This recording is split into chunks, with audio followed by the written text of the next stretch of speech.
guys, welcome back. Today we're going to be talking about vectors and scalars. Let's go. So what are vectors?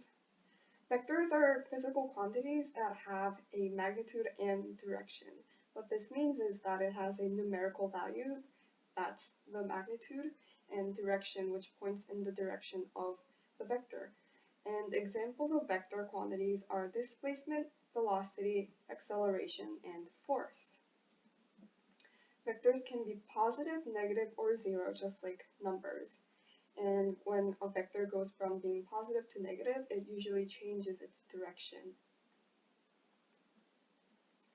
And vector formatting is written as V or any other alphabet variable with an arrow over it equaling the pointy parentheses x comma y. And vector components can be divided into x and y components. The x